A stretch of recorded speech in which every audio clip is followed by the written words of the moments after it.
Chicos, les agradezco su apoyo, hay un nuevo video en el otro canal. Les pido por favor que se suscriban en el otro canal, en serio, se los agradecería muchísimo. Y si quieren un saludo, dejen su comentario pidiéndolo, y los saludaré en el siguiente video. Los quiero mucho, continuemos con la creepypasta. Si me quieres ayudar, o donar, vayan a mi Patreon. Los saludos, de esta noche son para Taolin, Exregrum, Estero Bosco, Santi, Pancake 8, Lucino. Si quieres un saludo, deja tu comentario.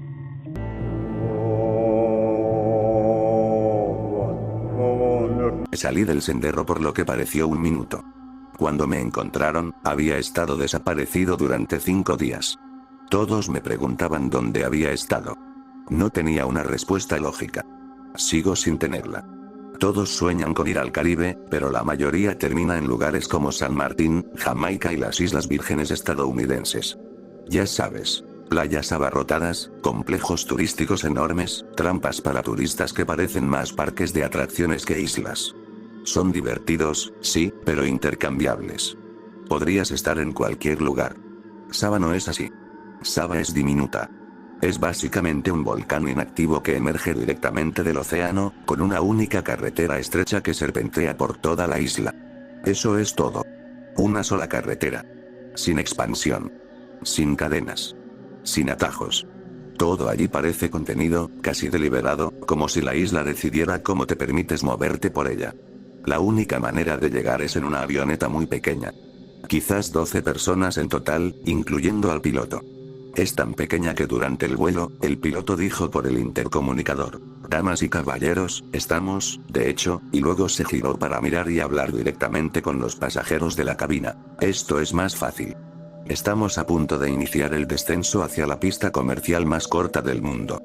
Por favor, abróchense los cinturones de seguridad. El aterrizaje es inquietante". Al acercarse a la isla, el avión vuela directo hacia lo que parece la ladera de una montaña. En el último segundo, se inclina bruscamente, casi de lado, y aterriza en la pista. La pista en sí misma hace honor a su nombre. El aeropuerto, una choza no más grande que un cobertizo, alberga una tienda de regalos que vende imanes originales que dicen: "Sobrevivía al aterrizaje". Recuerdo que pensé lo irónico que era eso. Porque si no sobrevives al despegue, no encontrarán ese imán. Encontrarán tu cuerpo en el océano, aún en tu bolsillo. A pesar de eso, la isla se siente acogedora de inmediato. La gente es amable, sin que parezca forzada. Me alojé en Keens Gardens, un resort en la ladera, enclavado en la selva tropical. Al llegar, te sirven champán incluso antes de registrarte. Desde la habitación, se puede ver casi toda la isla. Casas blancas y tiendas con tejados rojos esparcidas por empinadas colinas verdes, selva tropical a ambos lados, nubes tan bajas que a veces parecen tan cerca que se pueden tocar. En Saba no hay mosquitos. Ni un solo insecto que pique. Para un chico del Medio Oeste, así fue como supe que estaba en el paraíso. También hay una neblina constante en el aire. Parece niebla, pero no lo es. Es volcánica. Humo de las profundidades, pero no huele a humo. Simplemente flota ahí, quieta y silenciosa. Mires donde mires, hay estos pequeños lagartos verdes. Anolis. Corren por las hojas, se aferran a los troncos de los árboles y se quedan paralizados al verlos. A los niños les encanta intentar atraparlos. Los lugareños dicen que dan suerte. Y luego están las cabras. Cabras montesas. Totalmente intrépidas. Están por todas partes. En los acantilados, en los hoteles, a los lados de la carretera. Se comportan como si fueran las dueñas de la isla. La carretera que la recorre es tan estrecha y empinada que, cuando los lugareños te llevan en coche, pasan las curvas sin visibilidad a toda velocidad. A veces, los coches se rozan, los retrovisores casi se tocan, y ambos conductores simplemente tocan la bocina 2 veces, como diciendo lo siento y siguen adelante. Al principio es aterrador. Luego, de alguna manera, se vuelve normal. Yo tenía 19 años en ese momento.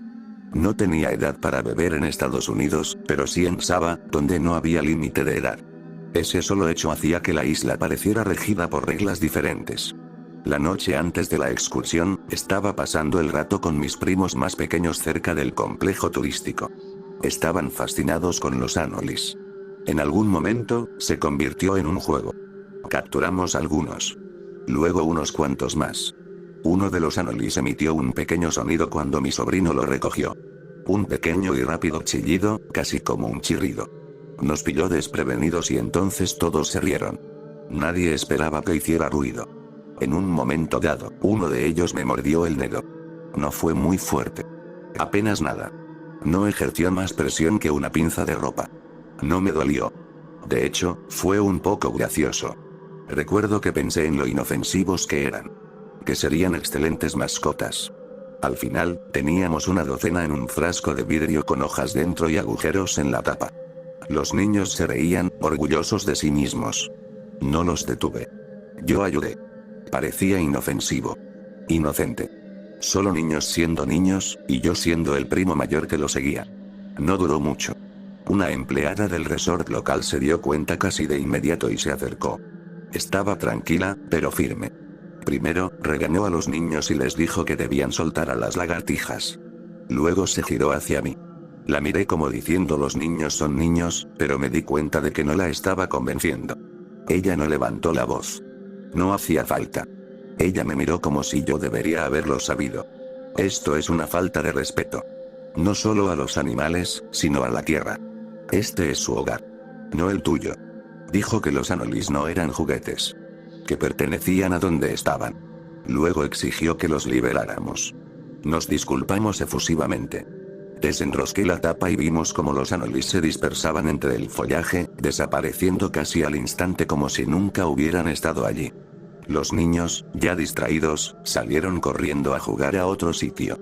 Pero la mirada que me dirigió se quedó conmigo. Esa noche, bailé al son de la banda de tambores metálicos y bebí un poco de la cerveza local, Saba Spice. Lo suficiente para relajarme. Lo suficiente para reír un poco más fuerte de lo habitual. No lo suficiente para tener resaca a la mañana siguiente. En ese momento, todo parecía inofensivo. Parecía lo que se suponía que serían, unas vacaciones paradisíacas. Al día siguiente hicimos una caminata. Hay un famoso sistema de senderos en Saba que atraviesa la selva tropical. Puedes tomar la ruta fácil o la más avanzada. Elijas la que elijas, los guías te dicen lo mismo, nunca abandones el camino. Lo explican como si fuera cuestión de seguridad. El terreno es empinado. La selva es densa. Es fácil resbalarse. Fácil perderse. Fácil perderse. Debería haber escuchado. Tomamos el sendero avanzado. Comenzaba en un pueblito llamado de Botón y prometía una caminata desafiante de 2 horas y media que terminaba en otro pueblo. Desde allí, el plan era caminar por el camino de regreso a Kens Gardens. Al principio fue impresionante. Había recorrido senderos toda mi vida en el medio oeste. Bosques, acantilados, caminos de tierra, lo había recorrido todo, pero nada como esto. La selva tropical era densa y vibrante, de una forma que parecía irreal. Verdes superpuestos. Enredaderas espesas. Hojas anchas rebosantes de humedad. En algunos tramos, el sendero ascendía tan empinado que se podían ver, a través de los claros entre los árboles, lagunas de un azul brillante a lo lejos. Fue precioso. También era fácil ver cómo alguien podía caer. Mientras caminábamos, empecé a notar algo que me inquietó de una forma que no podía explicar. Había anolis por todas partes. Más de los que había visto antes. En las hojas. En los troncos. A lo largo del sendero. Cada vez que me detenía, parecía ver uno nuevo. Casi me sentí como si me estuvieran observando. Me dije a mí mismo que lo estaba imaginando. Aún así, no podía quitarme esa sensación. En algún momento, empecé a sentirme seguro. Demasiado seguro. Era joven, estaba en buena forma, disfrutando de esa sensación de asombro y adrenalina. Decidí que sería divertido salirme del sendero un momento, dar una vuelta y saltar delante de todos para asustarlos. Entonces me dejé caer hacia atrás del grupo y cuando llegó el momento adecuado, me aparté del camino. El plan era recortar gastos rápidamente. No pretendía ir muy lejos. Pero el terreno cambió más rápido de lo esperado. La maleza se hizo más densa. El terreno se inclinó aún más. Intenté volver hacia donde creía que estaba el sendero. No pude encontrarlo. Era como si mi brújula interna estuviera girando. Intentaba orientarme cuando me di cuenta de que ya no oía al grupo. No oía nada. Los vibrantes sonidos de la selva se habían silenciado. Un silencio absoluto. Fue entonces cuando oí el crujido de las ramas a mi alrededor. El crujido de las hojas. Entonces oí risas. Niños. Una suave risita que resuena entre los árboles. No tenía sentido. No había niños en la caminata. No había otros grupos programados ese día. Y el sonido no venía de un solo lugar, se movía. Se dispersaba. Como si me rodeara. Me dije que debían ser cabras. A veces hacían ruidos raros, ¿verdad? Las había visto por toda la isla. Las había visto correr por las carreteras y escalar acantilados como si no les importara la gravedad. Quizás solo eran ellas abriéndose paso entre la maleza. Entonces, con el rabillo del ojo vi que algo se movía. Cerca del suelo. Rápido. Se movía como un ciervo asustado. Fluido, ágil, increíblemente rápido. De nuevo, pensé en las cabras. Tenían que ser cabras. Lo vi arrastrarse por la maleza frente a mí. Se detuvo un momento y me di cuenta de que no era una cabra. Mi mente no podía comprender lo que estaba viendo, pero era humano. Todo se sentía mal. Era un niño pequeño. Pero era imposible que un niño se moviera así. No en ese terreno. No tan rápido. Estaba encogido, correteando entre la maleza, casi como si corriera a 4 patas. Pero todo estaba mal, al revés, cabeza abajo. Cangrejo, caminando. No hay forma alguna de que un cuerpo humano, y mucho menos el de un niño, pudiera moverse tan rápido, tan silenciosamente, especialmente de esa manera.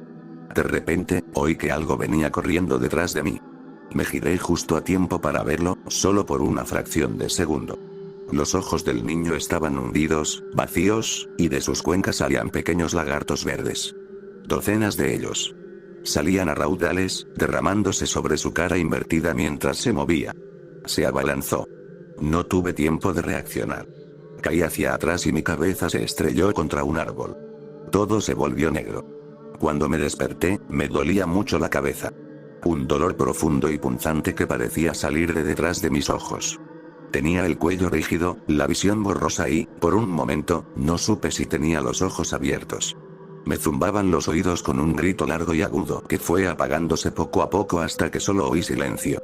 Entonces oí una risita. Al principio, me sentí aliviado. Un alivio real, físico. Mi primer pensamiento fue que mis primos nos habían seguido por el camino. Que habían decidido ganarme en mi propio juego y sorprenderme mientras estaba inconsciente, para asustarme. Me convencí de que todo lo que había visto antes de desmayarme, el cangrejo, la caminata, la velocidad, todo, había sido solo un fallo de mi cerebro después de resbalarme y golpearme la cabeza. Shaun, Thatch, ya pueden salir. Grité. No tiene gracia. Estoy dolida. Las risas no cesaron. A medida que mi mente se aclaraba lentamente, comprendí por qué esa explicación no funcionaba. La risa era demasiado joven. No había forma de que pudieran haber sido mis primos. Fue entonces cuando oí algo más y lo sentí. Se me heló la sangre. Un aliento cálido rozó mi oreja. SHHH. Giré la cabeza instintivamente, lo que provocó un dolor agudo en el cuello que me hizo jadear. Estaba seguro de que alguien estaría allí. No había nada. Me froté los ojos, intentando enfocarlos. Me di cuenta de que algo andaba mal con la luz. Aunque estaba oscuro. Demasiado oscuro. Mucho más oscuro de lo que debería haber sido, pero aún así, el mundo a mi alrededor se veía verde. No iluminado por la luna. Sin sombra. Verde. Los árboles parecían cubiertos de hierba o tal vez de musgo. El suelo, lo que creía que era el suelo, también estaba cubierto. No había rastro. Ni tierra. Ni hojas.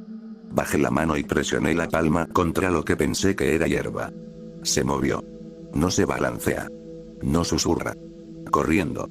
Me quedé congelado. No eran briznas de hierba. No era musgo. Eran anolis. Miles, quizá millones de ellos. Estaban por todas partes, superpuestos, vertiéndose uno sobre el otro, fluyendo por el suelo del bosque y subiendo por los árboles. El verde no era vegetación. Fue movimiento. La hierba no se movía con la brisa. Los anolis estaban corriendo. Algo empezó a hacerme cosquillas en los pies. Sentía un hormigueo en la piel. Bajé la vista y me di cuenta de que no era mi piel la que se erizaba, sino la de ellos. Al principio, sentí como estática.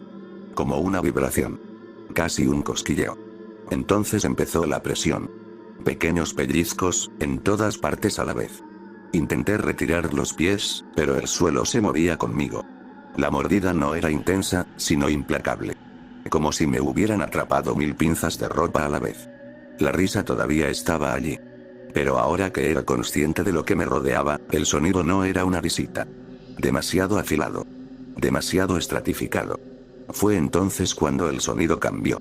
La risa se agudizó aún más. Subió a un tono aún más agudo. Se hizo más profunda, un coro de caos. Aunque era ensordecedor, de alguna manera lo reconocí. Lo había oído antes. Una vez. Solo una vez. Pero este no fue uno. Esto fue millones.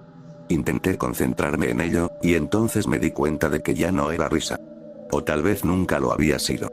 El sonido subía y bajaba en oleadas, agudo, frenético, superpuesto. Un chirrido. Casi como un chillido. Alguno de ellos podría haber sonado inofensivo. Pero esto eran miles. No, millones. Estaba seguro de que debían ser millones.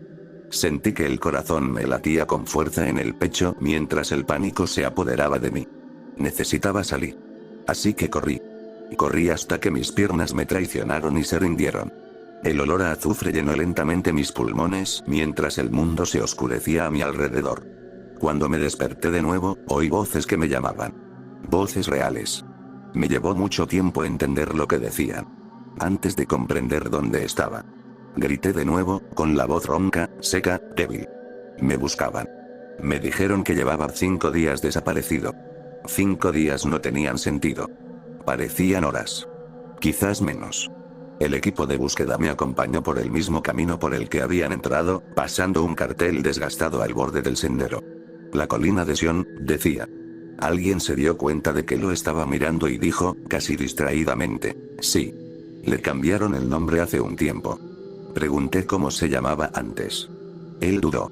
La mayoría de la gente todavía la llama la puerta del infierno. Nadie dijo nada después de eso.